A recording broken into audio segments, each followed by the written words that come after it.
Oh, from Chicago to Antarctica to the Kuiper Belt. Janet Kuypers.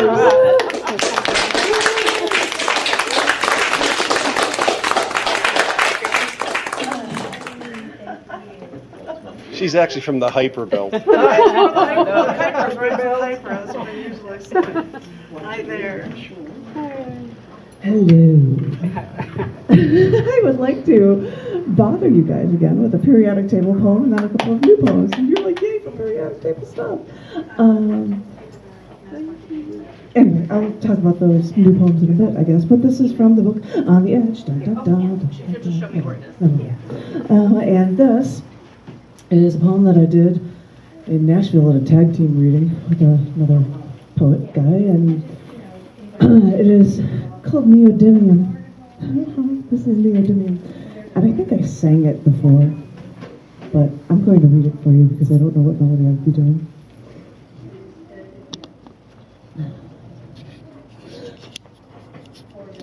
I'm so drawn to you. You pull me in. I just think of how you're so magnetic with your electric charge, my motor's going when you get me all charged up, thinking it's a game. You use my favorite gems, garnet with crystals, and you make every point seem laser clear. Your focus must be why I am so drawn to you. I must come to you until you're near. And now you know how I love my glassware. So I was sent. So I was sent to my glass blowing lathe, and the glass blowers were making glassware with you in their eyes, so that they could actually see. They loaned me one of their specs. I put them on, and through this green-gray specks, the flame was gone. I did a double take. There was no glare, leaving me to see just molten glass. 'Cause on those glasses, you weren't alone. You worked in pairs so that you could help us actually see. 'Cause to the Greeks, you are a new twin, but that's when we're together. That's how you fit in. And all this time, I was so drawn to you, but now you've proven that you can help me too. That's the crazy stuff they put on glassware so that they can do glass blowing and have the really high temperature things and actually see what they're doing because it's so crazy. That was where that came from. So you have to learn about stuff when you're doing it. Some of the short ones I've been reading for because I'm sitting there going, oh, what am I going to work on today? What am I going to work on today? And I think I'm going to write about my dream this morning because it was really freaking me out when I woke up this morning from a dream.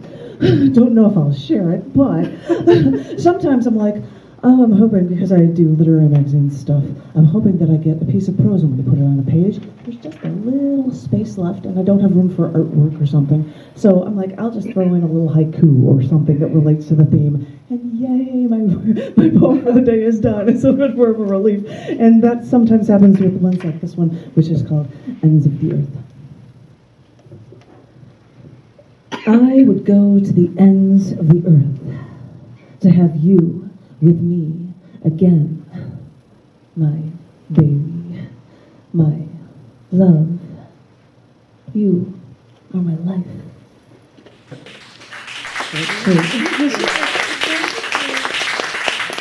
But this one is not, and I was writing it during, I think, the day the Bears lost this season, because I have to be writing something every day, so I'm at a place downtown watching the Bears game, and I'm writing this poem.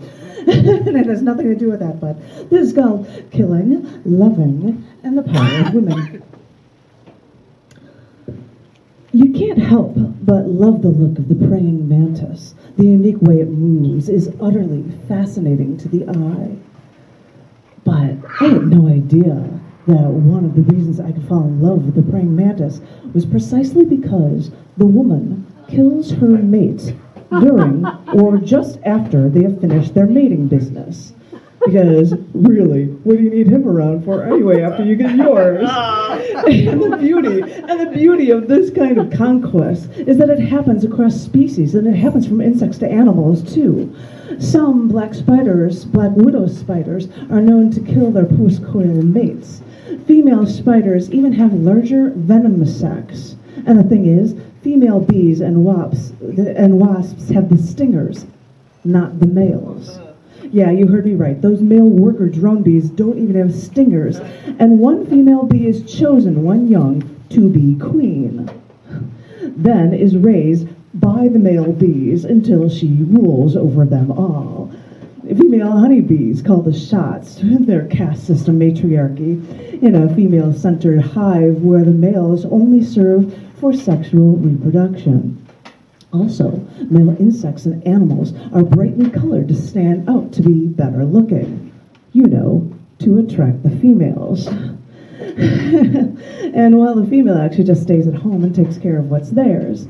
Even female octopi strangle their male mates when the deed is done. And the female lion does the majority of the hunting for its pride, sometimes not even sharing their food. Female bonobos, or chimpanzees, are at the top of their group social pyramid, the top of their matriarchal society.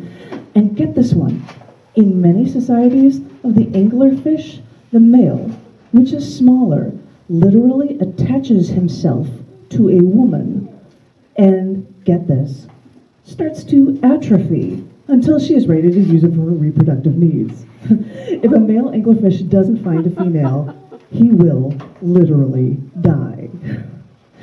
So I don't know how it got to be so messed up with us humans. We women have always been the ones with the power, and now we fight an uphill battle because we've been thought of as less than human. Tell that to Nefertiti or Pharaoh Cleopatra is all I think, because somewhere along the line, men decided to take over the world while we only gave them a home, gave them family and offspring to raise and flourish, in the male's name, no less. And what's our thanks? For stopping killing you men, we've taken our humanity. And for millennia, we fight for any rights back. And sorry, but I don't know who made this deal, and I didn't agree to it, so I want my money back. I'm